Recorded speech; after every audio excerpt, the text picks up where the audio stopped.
Assalamualaikum warahmatullahi wabarakatuh. Bapak, Ibu, dan kawan-kawanku sekalian, di sini kami akan mengedukasi cara meningkatkan imunitas pada masa new reality. Apa itu imunitas? Tubuh manusia memiliki sistem imun atau kekebalan tubuh yang dapat mencegah masuknya dan menyebarnya agen atau penyebab penyakit ke dalam tubuh. Kulit pada tubuh manusia merupakan kekebalan tubuh yang paling luar. Agen patogen atau bakteri tidak bisa masuk melalui kulit kecuali ada luka pada kulit atau membran mukosa. Sistem imun ini sangat diperlukan manusia agar tubuhnya tidak sakit dan terhindar dari kerusakan akibat agen penyakit.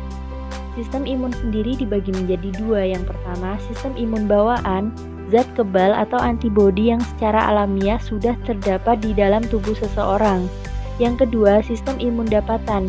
Zat kebal atau antibodi akan diproduksi oleh tubuh sebagai reaksi pertahanan setelah masuknya agen penyakit ke dalam tubuh seseorang. Herd immunity merupakan suatu kondisi ketika sebagian besar orang dalam suatu kelompok telah memiliki kekebalan terhadap penyakit infeksi tertentu.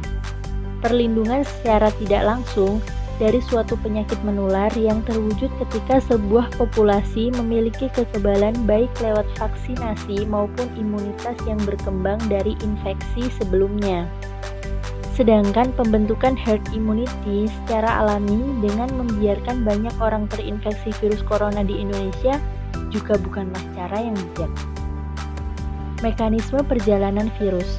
Seseorang dapat terkena virus karena yang pertama, ada kontak erat dengan orang yang sudah ada virus di dalam tubuhnya.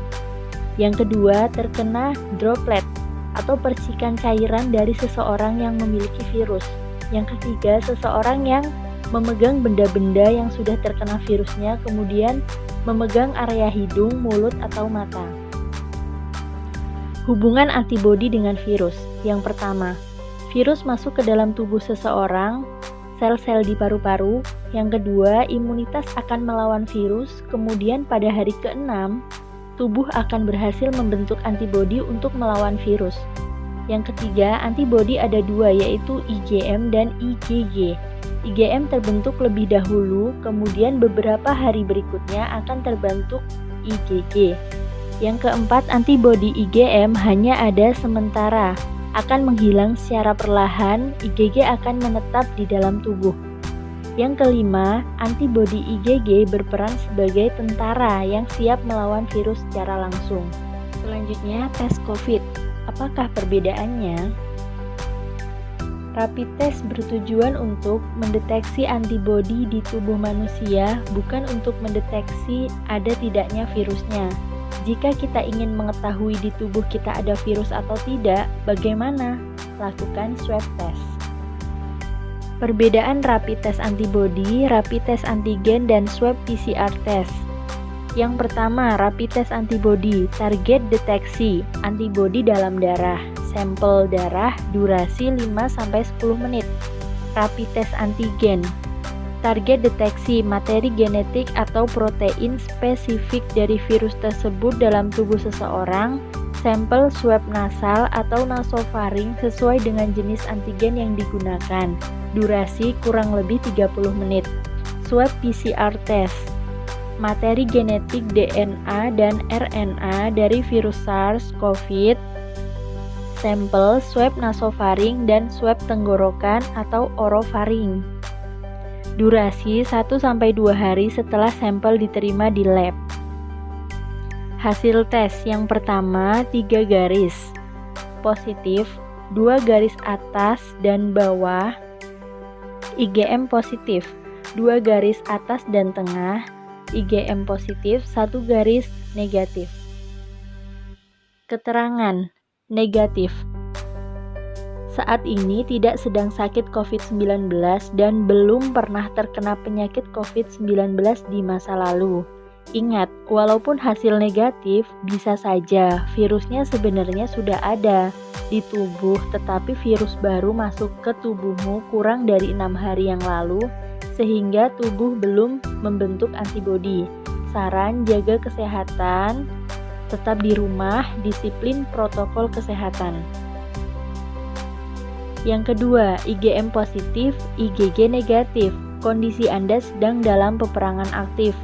Anda belum pernah terkena COVID-19, IgG negatif, Anda sedang terkena COVID dan ini pertama kalinya. IgM positif biasa diakibatkan terjadi reaksi silang dengan antibodi virus corona, jenis lainnya ataupun yang lainnya, bisa disebut positif palsu. IgG negatif karena kamu memiliki gangguan imunitas tubuh. Saran, melakukan swab test untuk memastikan keberadaan virus. Sambil menunggu hasil, lakukan isolasi atau karantina.